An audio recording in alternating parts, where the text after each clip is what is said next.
If the question is what to serve at a beach barbecue, the answer's gotta be hamburgers.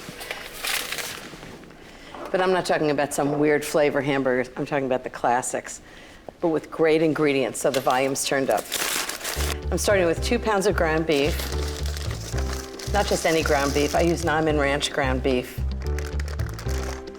to make them really moist, and nobody wants a dry hamburger. I'm gonna put in 3 tablespoons of olive oil. You won't believe what a difference this makes. To make them really flavorful, I'm gonna do a tablespoon of mustard. That's about a tablespoon. Fantastic. Teaspoon each of salt and pepper.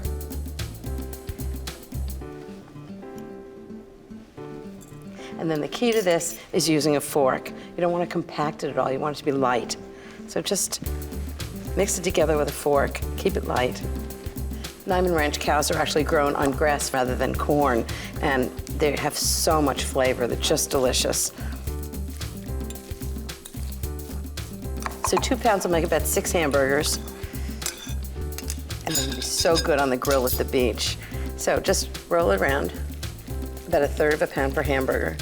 Roll it around carefully, but don't compact it. That's one. After I've made the hamburgers, I'm gonna chill them. And while they chill, I'm gonna make caramelized onions to put on top. And then I'm gonna get the clams ready, and then it's off to the beach. My butcher actually carries Niman Ranch beef, and I ask for it 80% lean, 20% fat to make sure they're really delicious and moist. But you can really use any premium grass-fed beef. Just like with everything else, I don't like ingredients that sort of overpower the main ingredient. I really want this to taste like absolutely delicious hamburgers. And I really think olive oil, mustard, salt, and pepper really just does that. I've invited 5 friends to the beach. Michael and Jim offered to do the setup.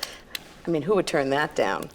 I don't know. If it were me, it would probably be a barbecue, a beach blanket, and friends. But something tells me it's going to be a little fancier than that.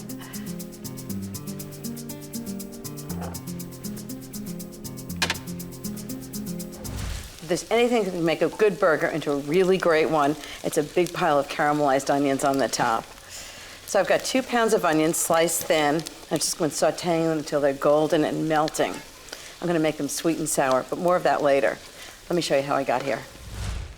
All I did was pour 2 tablespoons of good olive oil in a large pot and added 2 tablespoons of unsalted butter.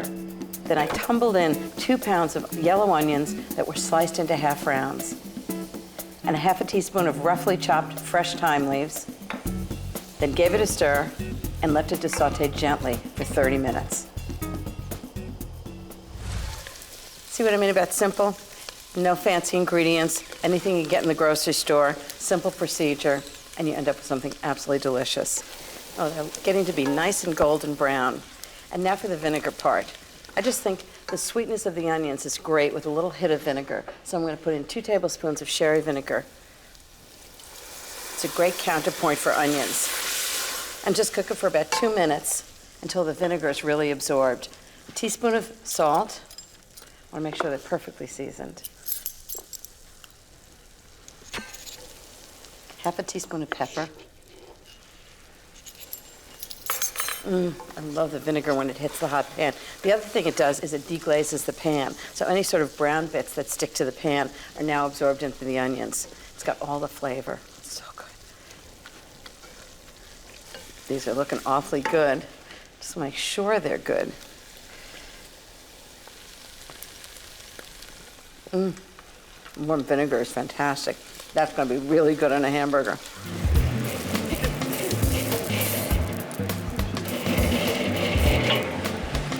So I brush the grill with a little oil, because what it does is it stops the burgers from sticking, and it also makes better grill marks, and we do love good grill marks. I put the burgers on one side. Is that good for you? I put the burgers on one side, and then I put the English muffins on the other side. Now these look good. Great. The one thing you never want to do is press them down, because it takes all the juices out. You want the juices in the burger. Depending on how hot the grill is, it's about 4 minutes on each side. These are going to be so delicious. I have caramelized onions for the top. They look perfect. Okay, I'm going to flip them. Ooh, they look look great. These look fab. Perfect. I love English muffins and burgers. Me too. I'm so glad you do. There's something about the combination. It's like the perfect thing. Grilled English muffins. Yes. Yes. I think the hamburgers are done. I'm just going to heat up the caramelized onions. I make slowly caramelized onions with a little bit of cherry vinegar for the top of the burgers. Just heat them up. Okay, everybody, burgers are ready. But I know nobody really wants one, right? Hurry before Michael and I eat them all. No. Ooh, English muffins, my fave. Caramelized onions? I think yes, all around. All around. Oh, fab. Whoa. Fantastic. Cheers, everybody. Cheers. All right. Summer pudding is basically layers of bread and usually berries, but I kind of want to ramp up the flavor. So I'm going to use French brioche loaf and a mixture of cooked berries and peaches. They'll be really great together. So this is the brioche. It's an egg bread. It's kind of rich. It could be challah. It's the same kind of thing. And I've cut it in 1/2-inch thick slices after I cut the crust off. And this is the peaches and berries all cooked together. It's just gorgeous. I'll show you how I made it. I put a pint of hulled and sliced strawberries into a pan with 1½ cups of sugar, 1/4 cup of water, and cooked them over medium-low heat. After 5 minutes, I added 2 half pints of fresh raspberries, 2 half pints of fresh blueberries, a pound of peeled peaches cut in 1/2-inch dice. I brought everything to a simmer, then I cooked it for another minute, turned off the heat, stirred in another 1/2 pint of raspberries. I added them now to keep them whole. And finally, 2 tablespoons of framboise, which is raspberry liqueur. So, big spoon of fruit and the juices too. It's really important because that gets into the bread. In the bottom, and then a layer of bread. What I'm going to do is I'm going to cut the bread so that it fits perfectly in one layer.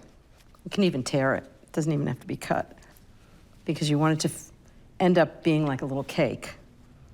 You can do this in any kind of a dish. Just remember that the bottom, when you turn it out, becomes the top. So choose something that'll look nice that way. This is going to be fantastic. I'm just going to keep going. So I'm just layering fruit and bread all the way to the top of the dish. And a final layer of fruit and syrup using every last drop. With the pudding assembled, I'll cover it loosely with plastic wrap. Put a plate on top, approximately the same diameter as the inside of the dish. Weigh it down with a heavy can to compress the layers, and put it in the fridge to chill overnight. I just want to show you the inside of this. It's incredible. Just cut it like a cake. Wow, love this. It's a great summer dessert. Isn't that fantastic?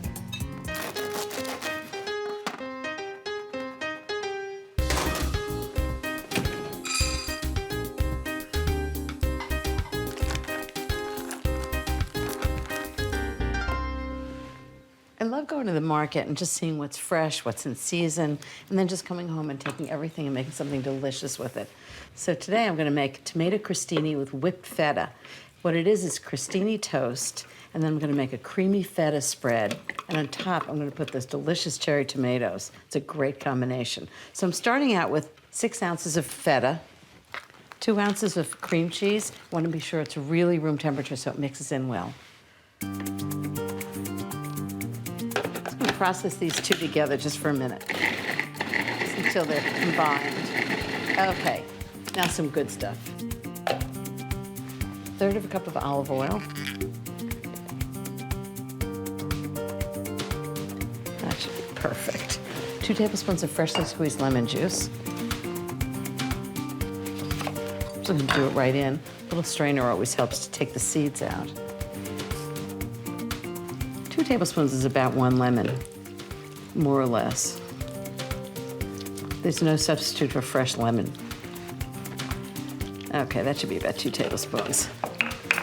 Fantastic. And now just some salt and pepper. 1/2 teaspoon of salt. 1/4 teaspoon of pepper.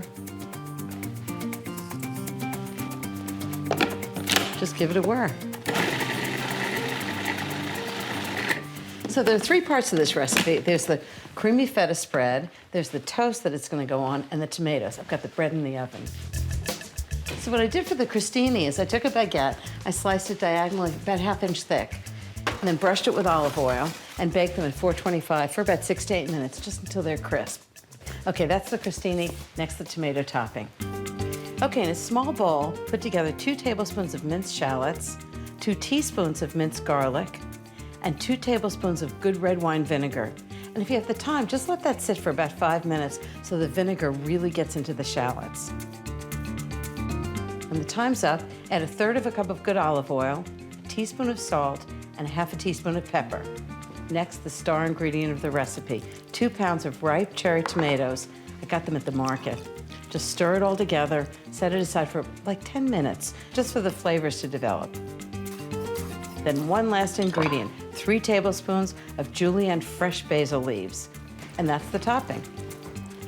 So I've got all the elements all together, and I'm just assembling them. So there's a little toast, and the whipped feta, and the tomatoes right on top, with fresh basil.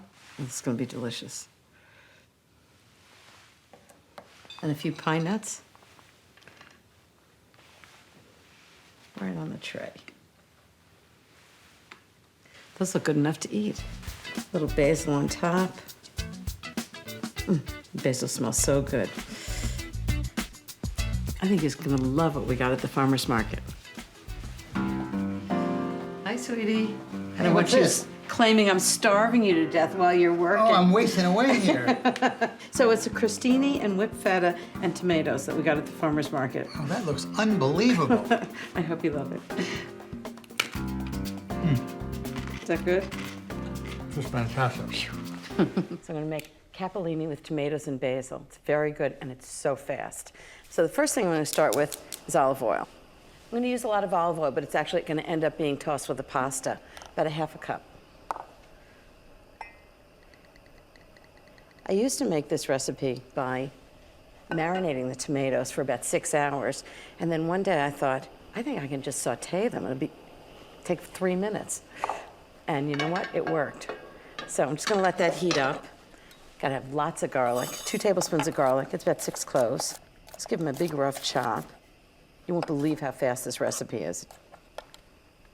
I'm using capellini because it takes literally 2 minutes to cook in a pot of boiling water. It takes more time to boil the water than it does to make the whole dish.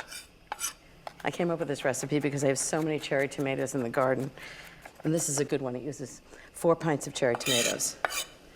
Okay, that's a lot of garlic. That's at least 2 tablespoons, if not more, right into the oil. Just cook it for about 30 seconds. Now I need lots of fresh thyme. I need about 2 teaspoons. I'm just gonna take it right off the stems, right into the pot while the garlic cooks. I do whole borders of thyme, so I always have fresh thyme. One of my favorites. Garlic smells great. Okay, 2 teaspoons of fresh thyme leaves, 2 teaspoons of salt,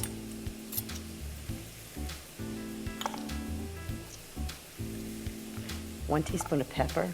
I want this really well seasoned. Give it a shake. Some red pepper flakes, just a big pinch. Give it a little heat. And 4 pints of cherry tomatoes. And these are just gonna cook together for about 5 to 7 minutes while I cook the pasta. Okay, next, lots of fresh herbs. So I'm gonna use maybe, I don't know, big bunch of basil. About 18 leaves, I'm gonna julienne them. Tomatoes, basil, always go together. They don't have to be perfectly julienne. That's the thing about this pasta. It's a really simple dish, but each ingredient is just wonderful, and they all go together. Big rough chop of parsley, just a couple of tablespoons. Give it a nice fresh herb flavor. And the tomatoes look like they're perfectly cooked. Just off the heat, I'm gonna turn it off so that the herbs stay really bright green. Just gonna toss them on. Just give them a little stir so the heat just wilts them, but it doesn't change the flavor. And this Parmesan's gonna have a nice salty taste. This is really fast Parmesan cheese, right into the food processor. Lid on.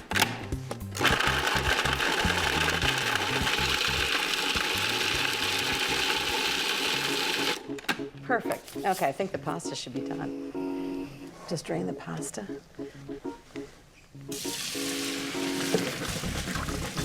Ooh. I'm just going to put it right back in with the tomato so it really absorbs all that wonderful oil and flavors and seasoning and right back in. Now, is that one of the fastest dishes you've ever seen? Just give it a big toss. You want to not crush the tomatoes. It needs one more thing to make it perfect, Parmesan cheese. 1.5 cups of Parmesan cheese. All I needed was a few things from the pantry, and lunch is served. Roasted shrimp with orzo is a great dish for a crowd. Best part of it is, the longer it sits, the better it gets. So the first thing I'm gonna do is roast some shrimp. A little olive oil, salt and pepper. It's actually a surprising way to cook shrimp on a sheet pan in the oven. I just find it really gives it more flavor. That's 2 pounds of shrimp, it's about 32 shrimp. Okay, into the oven, high temperature, 400 degrees, for exactly 6 minutes, and they're gonna be really delicious and succulent. And I think the orzo is just about ready. So I cooked 3/4 pound of orzo in boiling salted water with a splash of olive oil. Good and hot. Whoa. Okay, that's drained. This is gonna go right into the big bowl. So the lemon vinaigrette, the first thing I need is 1/2 cup of freshly squeezed lemon juice. And 1/2 cup of olive oil. 2 teaspoons of salt. 1 teaspoon of pepper. I'm gonna whisk it all together.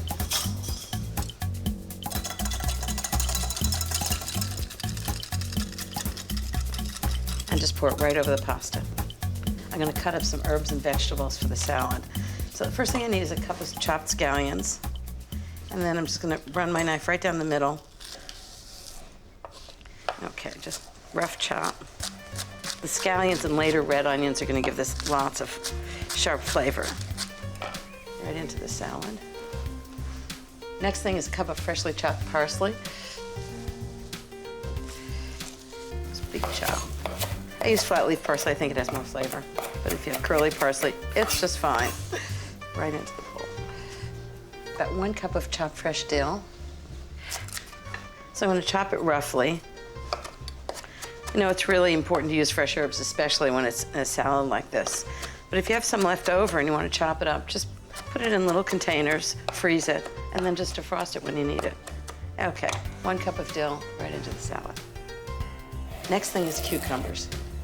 So just right down the middle. And just do cubes right into the salad. I'm just gonna put 1/2 cup of diced red onion into it. Just wanted to flavor the salad. Okay, the next thing is the shrimp. I think they're perfectly cooled.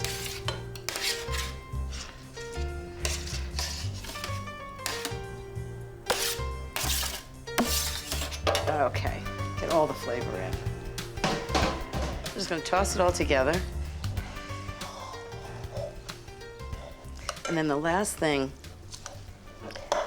it's one of my favorite ingredients, good feta. And just put it in as gently as possible so it doesn't get all broken up. Toss it in. It's perfect for sitting on the dock, watching the boats, contemplating life. I feel really strongly about guacamole. I know you don't hear that a lot. But I just think usually it's this puree of avocados that doesn't have a lot of flavor. And I just think it's got to have lots of flavor and be really chunky. This is how you take the pit out of the avocado. Just like that. Clunk. We'll have guacamole to start, then the chicken, some corn pudding, and a delicious key lime pie for dessert. These are perfectly ripe. I want them so that they're bright green.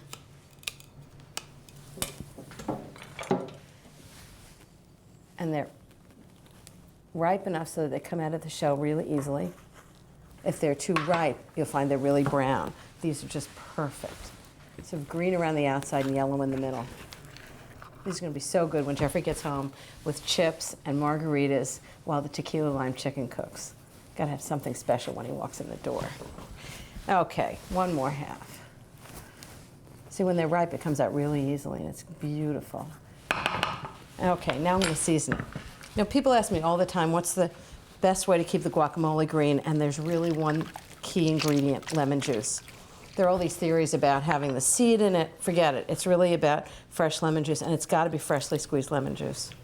Okay, I've got that. And then all kinds of delicious things to season it with. Hot sauce. I like when it's really spicy. You can decide how hot you want yours. I like garlic in it, so chopped garlic. Red onions. It's going to be so good. Lots of salt. And freshly ground pepper. And this is the secret to really good guacamole. I don't puree it. All I do is cut into it, just like this. So it's really chunky. It mixes the ingredients together. And it stays really chunky this way. Just run your knife through the avocados. Okay, just mix it up and make sure the flavors are well blended. And the last thing I add is tomato. So I've chopped tomatoes. I've taken the seeds out. I put the tomatoes in last because I don't want it to color the guacamole. Just toss it lightly. I'm sure it needs more salt. I really want to get the right balance of avocado, lemon juice, salt and pepper. Little salt. That's pretty good. I think Jeffrey's going to love it with corn chips. Yellow corn chips, blue corn chips, or you can even get red corn chips. How crazy is that? That's going to be really good. Margarita? Oh, looks great. Looks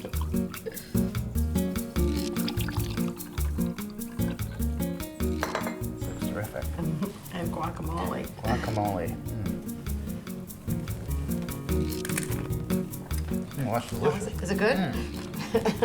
I spent delivered. many years making guacamole. That's spectacular. Fiesta corn and avocado salad. So let me tell you how I do this. First, I cut off the bottom of the corn so it'll stand up straight. And then I run my knife between the kernels and the husk, just straight down. I cook this in salted boiling water for about 5 to 7 minutes. So that's 3 ears of corn. And just put all the kernels right into the bowl. Cherry tomatoes cut in half through the stem. Red onion, Holland pepper, 2 jalapeno peppers.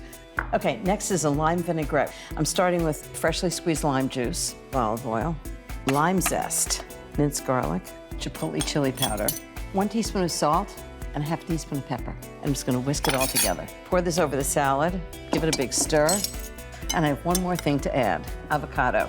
What I did was I diced 2 avocados and I tossed them with lemon juice. It's great, but it's also sweet from the corn and the tomatoes. So my bridge friends are coming over for a game of bridge, and I thought, you know, instead of the usual snacks, I'm gonna make something special. So I've got a grill going, I've got hot coals, cool cocktail, and I'm gonna make sliders, which are baby burgers. So it's 2 pounds of ground beef. I use really premium beef. I like grass-fed beef. 3 tablespoons of olive oil. That keeps it nice and moist. This is really easy to make. And some good spicy mustard, Dijon mustard, about a tablespoon. Tablespoon of garlic. I'm going to chop it really fine. So that's 3 cloves of garlic. So sliders are great. They're small hamburgers. I'm going to do them on brioche rolls and have lots of things to put on top, like tomatoes sliced, little thin slices of onion. Everybody can assemble their own. Okay, 1 tablespoon of garlic, finely minced, right into the mixture. Some fresh thyme, about a teaspoon of fresh thyme leaves. Just peel them right off the stems. Beef is such a strongly flavored thing. You want to flavor it, but you don't want it to go pow. You want layered flavors, a little bit of mustard, a little thyme. Just give it a chop. Really releases the oils in it and distributes it through the meat. Okay, teaspoon of fresh thyme, 2 teaspoons of salt, teaspoon of pepper. Give it a big stir with a fork. Fork's really important. You don't want to compact the meat, you want to keep it really nice and light. There are 2 big mistakes of hamburgers. One is compacting it when you're actually forming the burger, and the second one is pressing it when it's on the grill. Gets rid of all the nice juices into the grill. You want to keep these moist and light and delicious. Okay, time to make the burgers. So this mixture's going to make, we normally make 6 burgers, but I'm going to make 12 sliders. And so they're approximately 2 inches wide by 1 inch thick, and they're going to go in little brioche rolls. Perfect. Roll it around, don't press it while you're rolling around, and then just shape it into a hamburger.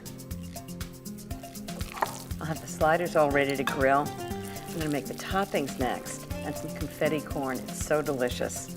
And the good news is, I don't even have to make dessert. Jack's getting all the components, and all I have to do is assemble it.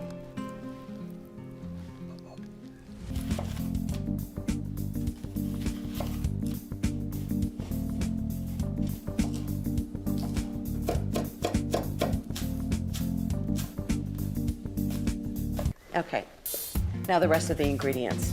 I've got red onion, all chopped up. I'm going to saute that with a little olive oil first. I've got chopped orange pepper. That's going to go in the corn. Next is fresh herbs. I've got about 2 tablespoons, and it's a combination of chives, basil, and parsley. Okay, so that's it for the corn. Next for the sliders. Got all kinds of great toppings. First, I've got Gruyere cheese. Big pile of Gruyere cheese. Next, I've got all kinds of colorful tomatoes, and everybody can help themselves. Everybody wants to build their own hamburger, don't they? So I've got red tomatoes, yellow ones. It just looks great if you can get different colored tomatoes. And orange tomatoes. And of course, red onion, for those few people who like red onion on their hamburgers. Not me. Okay. Next thing I've got is some fresh arugula. I love this, it's nice and peppery. So it's gonna go in with the sliders, little brioche roll, all kinds of toppings. These are gonna be delicious. And I'm all set to go outside and start grilling. My friends are here to play bridge, and I thought, instead of the usual chips and dip, I'm gonna make sliders, which are little hamburgers on brioche rolls. This is gonna be so good with the confetti corn and the cucumber salad. Okay, who wants cheese on top? Who doesn't? Absolutely. So a little bit of grated Gruyere on each one. It's good and smoky. What's a barbecue without a fire? I'm gonna put the lid on for 60 seconds tops. It's gonna be all nice and melted and perfect for the buns with arugula. Hamburgers are perfectly cooked. Fabulous.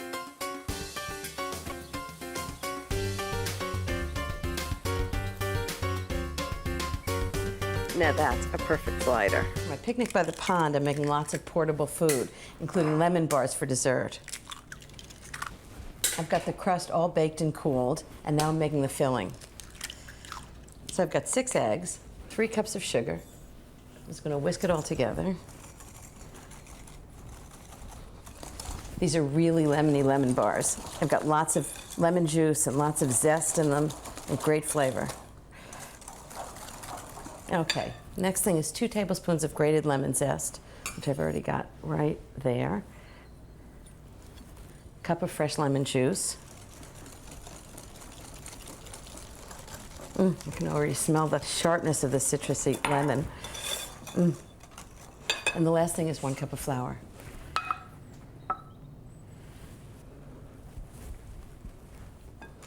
Just put the flour in slowly so it doesn't get lumpy.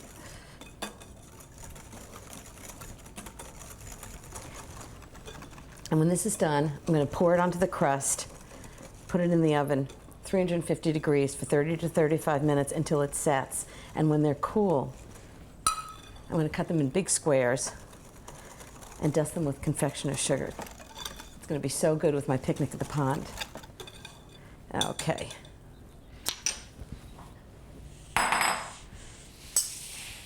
Just pour it right in.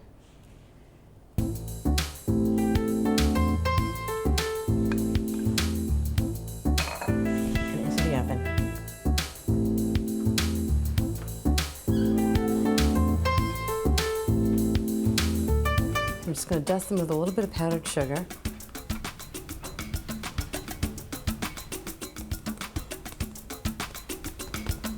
These are so lemony. I can't wait for dessert. And I've cut 12 of them in this pan. It's always the first one that's hard to get out. Got it. Okay, we'll wrap it in parchment paper.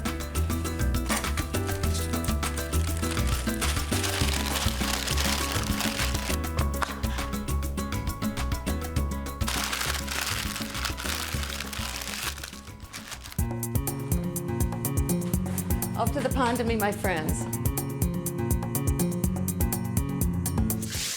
Chicken salad Veronique. It's like chicken salad, but elevated to party food.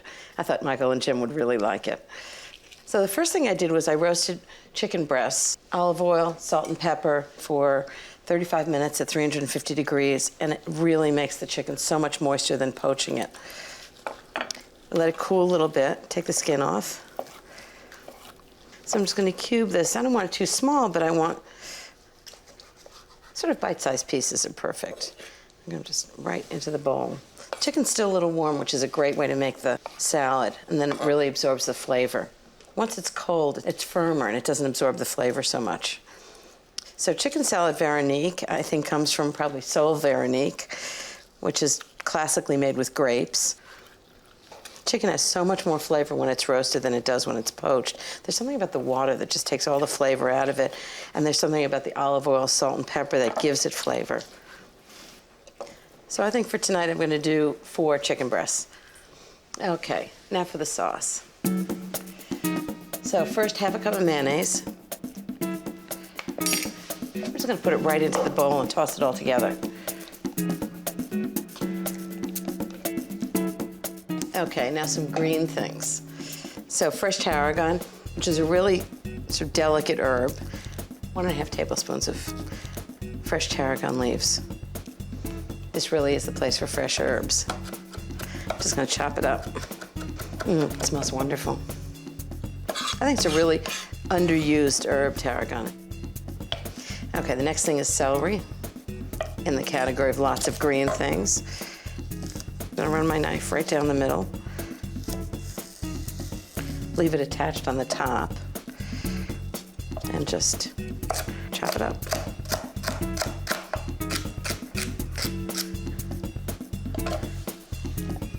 Okay, right in. I think I'll do 2 stalks of celery. It's about 1 cup of celery.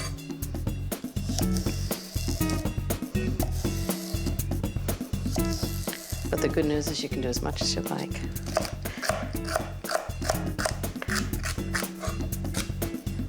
Okay, that should be just about 1 cup. And now comes the Veronique part, green grapes. So I need about 1 cup of green grapes cut in half. I want to make sure you use seedless grapes. Nobody wants to be crunching their chicken salad. This salad will sit very well too, because all the flavors, the tarragon will really get into the chicken and the sweetness of the grapes. Okay, that's it for the grapes. A little salt and pepper, 1.5 teaspoons of salt. I know it sounds odd to have salt and grapes together, but really brings out the flavor of them. 1 teaspoon of pepper. Toss it all together. And that's chicken salad Veronique.